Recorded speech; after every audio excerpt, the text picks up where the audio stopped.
The Feast of the Transfiguration, which we're celebrating today, is a powerful feast. And its readings, I think, succeed in matching it in power. So, for example, we have Daniel on the one hand, who vividly describes the glory of Christ as the Son of Man, who's in possession of all authority and kingship, who rides on the clouds of heaven. And then on the other hand, we have St. Peter, who knows that Christ in all his power is coming. And so he counsels us, as a good shepherd would do, to keep our eyes fixed on that.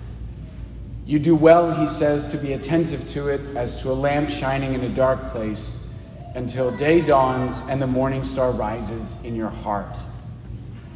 Now, that revelation is meant really to define our whole life, to energize our activity, to capture the mystery behind the mundane. So what's the problem? We take our eyes off the promise. We cast our eyes elsewhere. Usually, in the final analysis, it's at ourselves. And I say this because these last several weeks, I've been preaching a series on the topic of Acedia, that is a demon and a vice that by habit enslaves us to ourselves. It's founded on the insistence of a freedom from anyone and anything, and is manifested often in a kind of disgust of being, which was the first reflection, and a sadness of soul at our ultimate good, which was last week's reflections. And these talks are uploaded to Spotify in case you're interested. And so now we get at the last installment of that series. If today's feast is meant to be a taste of our future, then today's reflection is an exposition on one more way that Acedia keeps us from obtaining it. And this time, I want to approach it from when we know Acedia has begun. What is that like? And I can sum that up in one word: boredom. Not the tedium of clock watching until, for example, this homily is over, which give it about 10 minutes, but rather an existential boredom. A boredom that looks at life and just finds it meaningless. Consider, for example, maybe your own experience. Has life ever felt to you like a prison? Your alarm clock hits, the coffee machine bubbles away with its familiar sounds, which is really just the only one consolation that you have amidst the dreadful knowledge that truth is you're on your way to work. You snap the Tupperware on your same boring lunch. You get in the car to battle the same frenzied traffic. You wave to the same neighbors who are doing the same thing at the same time on your way. You head to the office like every other hamster in the machine, and you feel like your life is wasted away in a slavery to corporate America. And it just feels so empty, pointless. What do? You begin to dream of a different life. What if I left my job? You know what? What if I just left it all? Left my family, my kids, my church, and I just did what I wanted to do, the way I used to be able to when I was younger and didn't have all of these commitments. Then you quietly envy the other people who have the life that you wish you had. That's Acedia. And as Acedia begins, life starts to feel meaningless. It starts to feel empty. The potentiality of youth is long gone, and the actuality of the present moment becomes overwhelmingly unbearable. And the truth is, the marketplace loves that.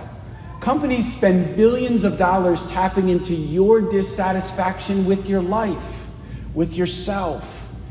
And they sell you a product that they've convinced you is going to help you fill that void. And so we keep buying and buying and hoping and buying and hanging in there and buying again.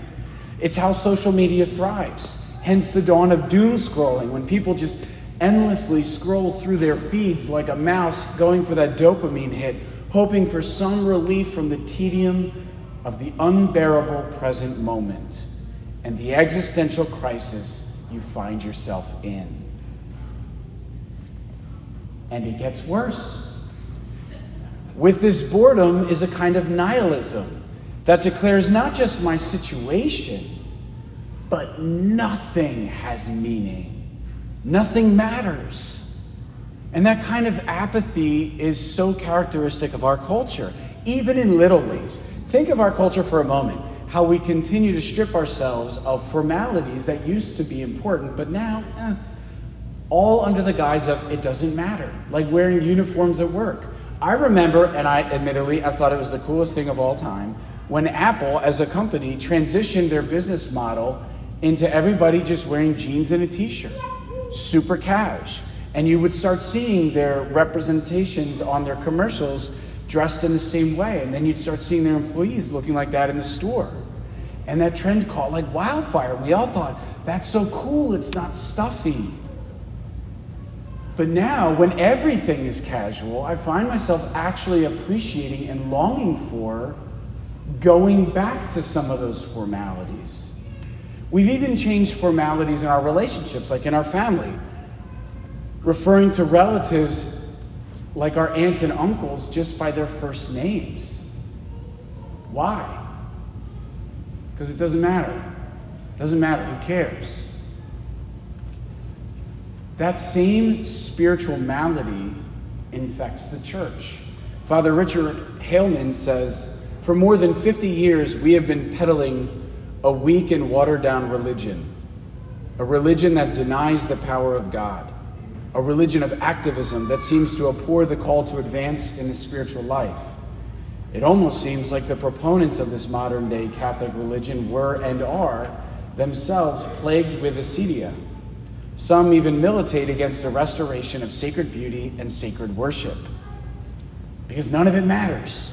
And all the work of right and sacred worship, it's too burdensome. So what happens? Our music, our vestments, our expressions of solemnity, like the use of incense and gospel processions, they receive little to no effort whatsoever, and they've all but evaporated to the point that me using incense is an anomaly in the life of the Catholic experience. We applaud short homilies and we love record fast-paced quick masses. Sometimes we even time them and we clap for the priest for being so sacrilegious. St. Paul warns Timothy in the New Testament, in fact, about this very thing. He speaks of a time when, quote, people will be lovers of themselves, having a form of godliness, but denying its power. That's acedia. And yet here we are in the Feast of the Transfiguration, a feast that boldly contradicts this kind of mentality. It speaks, in fact, of an ultimate truth, who is God, and says this God is coming at the end of time. He will judge us according to our life, which means my life and what I do with it matters. It all matters. And if I live my life in his service, then I get to participate in his glory. I can't think of anything more important than that. And so Father Richard says if the culture and the world is going to change from this ascetic spirituality, it has to begin with us in the church. We must reclaim trust in the power of God and worship as though we actually believe in it. And then let that inform all of our actions as we spill forth back into society. And suddenly the tedium of the daily grind becomes absolutely saturated with meaning. It's now the battlefield of the soul, the gauntlet of the many yeses to Jesus Christ. And the norms that we adopt ritually, culturally, socially, morally, they matter because they keep me focused on the mystery that is at play, pregnant in every moment of my life, such that calling Uncle Dave uncle actually reminds me I'm not the center of the universe. We are not equals. I am not the highest being in reality, and there are authorities above me. And that's good for my soul.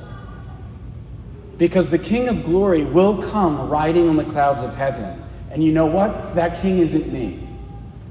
And the sooner I realize that, the happier I will be.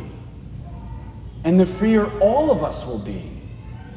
Because life, reality, and our greatest good is not the prison. Acedia is. and surrender to Christ is what frees us from it.